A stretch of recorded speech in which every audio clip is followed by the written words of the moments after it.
Hello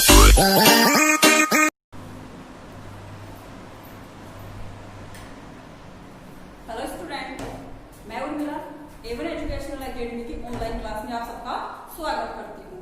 जैसा कि हमने पिछली क्लास में भाषा के बारे में पढ़ा था, भाषा किसे कहते हैं, भाषा के कितने प्रकार होते हैं, इन सब के बारे में हमने विस्तृत जानकारी प्राप्त की थी।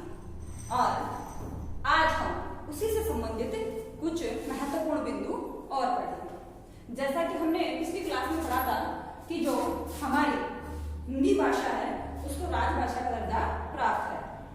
14 सितंबर 1949 को हमारी हिंदी को राजभाषा का दर्जा प्राप्त हुआ था। वहां तक सबको समझ में आ गया होगा। आज हम उसी से संबंधित अन्य महत्वपूर्ण चर्चा करते हैं। एक होती है भाषा, जिसके बारे में हमने पढ़ा। दूसरा टॉपिक होता है बोली। अब आप समझ रहे होंगे कि जो हम बोलते हैं वही भाषा है और जो भाषा है वही बोली है, लेकिन ऐसा नहीं है। भाषा और बोली में बहुत अंतर होता है। उसी अंतर को आज हम यहाँ पे पढ़ेंगे। तो आइए सबसे पहले हम देखते हैं बोली किसे कहते हैं। बोली एक क्षेत्र विशेष में बोली जाने वाली भाषा होती है जिसमें साहित्यिक रचनाएं नहीं की जा सकती। साहित्यिक रचनाओं से मतलब ये होता है कि जिसमें कविताएं आपकी, उपन्यास, कहानी, निबंध, कहने का मतलब जो आपकी विधाएं लिखित रूप में आती हैं वो बोली में नहीं की जा सकती। वो किसमें की जाती है? वो भाषा में की जाती है। जबकि बोली क्या है? बोली एक क्षेत्र विशेष में, एक सीमित क्षेत्र में बोली जाने वाली भाषा होती है। जैसा कि परिभाषा में मैंने लिखा है, बोली भाषा का वह रूप है जिसका प्रयोग किसी विशेष क्षेत्र या स्थान पर किया जाता है। इन्हीं अगर लंबी चौड़ी बात को मैं अगर सीमित शब्दों में बोलूं, सीमित शब्दों में बोलूं या कम शब्दों में बोलूं तो कह सकती हूं कि भाषा का क्षेत्र रूप ही क्या कहलाता है? बोली कहलाता है। ये तो हो गई यहां तक। अब कई बार क्या होता है कि जो बोलियां होती हैं, क्षेत्र विशेष की बोलियां होती हैं, उनको चिन्हों के माध्यम से भाषा के रूप में लिख दिया जाता है तो वह भाषा बन जाती है। अभी अभी मैंने कहा कि भाषा और बोली में अंतर यही होता है कि उनमें साहित्यिक रचनाएं नहीं होती हैं, लेकिन कुछ अपवाद हैं। अब आप कहोगे कि जो तुलसीदास जी ने, कबीरदास जी ने, रहीमदास जी ने जो सारी विधाएं लिखी हैं, साहित्यिक रचनाएं की हैं, वो तो अन्य भाषाओं में है, जैसे अवधी, ब्रज, मगधी की भाषाओं में है। बिल्कुल सही बात है ये। यहाँ पर देखो मैंने कुछ महत्वपूर्ण बिंदु लिखे हैं, इनको देखते हैं। जब कोई बोली चिन्ह के माध्यम से लिख दी जाती है, ध्यान से देखना, जब कोई बोली चिन्हों के माध्यम से लिख दी जाती है तो वह क्या बन जाती है? भाषा बन जाती है। जैसे कुछ बोलियां जिनको भाषा का दर्जा प्राप्त हो चुका है, आइए देखते हैं कौन सी बोलियां हैं। वो है अवधी, ब्रज और मगधी।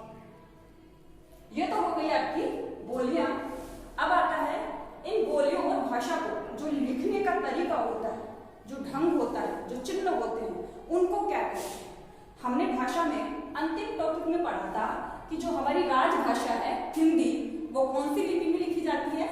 देवनागरी लिपि में लिखी जाती है। तो आइए आज हम लिपियों के बारे में पढ़ेंगे। लिपि, तो सबसे पहले हम देखते हैं कि लिपि का अर्थ क्या होता है।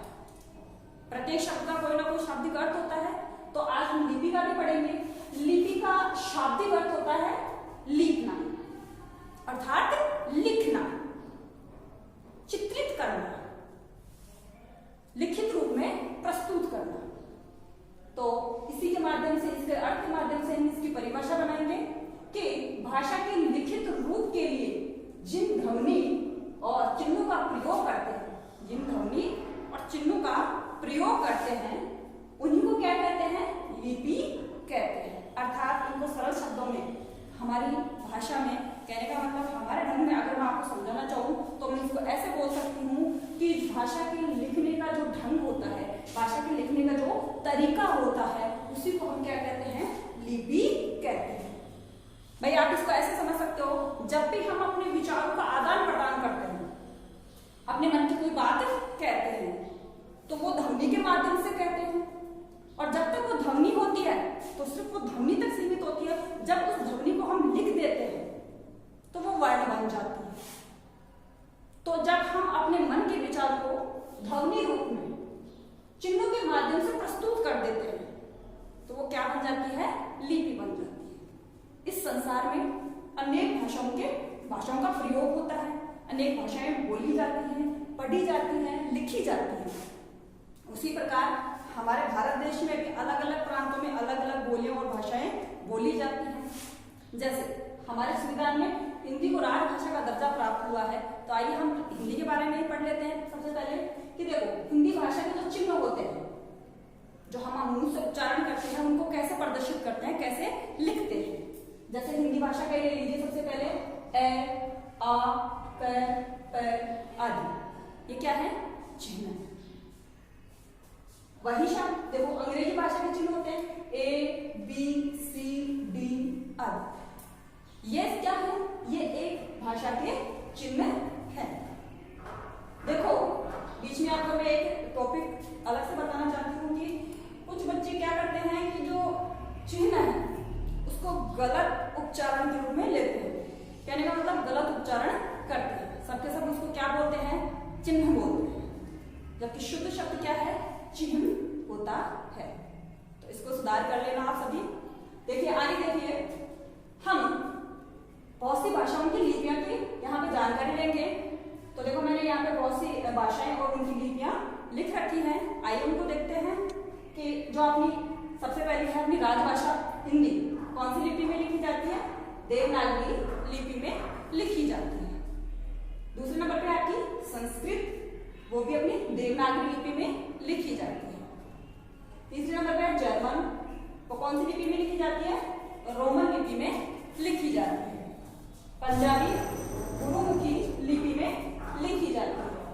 और जो उर्दू है भाषा, वो कौन सी लिपि में लिखी जाती है, फारसी में लिखी जाती है। जैसा आपने कभी सुना भी होगा ना कि हाथ कंगन को आरसी क्या, पढ़े लिखे को फारसी क्या, तो वो फारसी यहीं पे आ रही है कि उर्दू कौन सी लिपि में लिखी जाती है, फारसी लिपि में लिखी जाती है। तो आई होप सबको समझ में आया होगा। देखो एक बार फिर से इसका रिवीजन कर लेते हैं। हमने पढ़ा, पिछली वीडियो में हमने पढ़ा था भाषा, तो आज हमने पढ़ा कि भाषा और बोली में अंतर क्या होता है। भाषा और बोली में अंतर क्या होता है। भाषा क्या होती है, बहुत बड़े विस्तृत भूभाग में बोली जाने वाली बोली भाषा होती है, जबकि बोली क्या होती है, एक सीमित क्षेत्र में बोली जाने वाली होती है। भाषा में साहित्यिक रचनाएं की जा सकती है, जबकि बोली में साहित्यिक रचनाएं नहीं की जा सकती हैं। और हमने दूसरे टॉपिक में पढ़ा लिपि। लिपि मतलब लिखना, लिखना, चित्रित करना। कहने का मतलब लिखने का जो तरीका होता है उसी को हम क्या कहते हैं, लिपि कहते हैं। और लिपि अनेक भाषाओं की क्या होती है, लिपि के रूप में काम में लिया जाता है। अलग अलग भाषाओं की अलग अलग लिपियां होती हैं और हमने अनेक भाषाओं की लिपियां भी पढ़ी हैं। तो उम्मीद है कि आपको ये सब समझ में आया होगा। Thank you, have a nice day.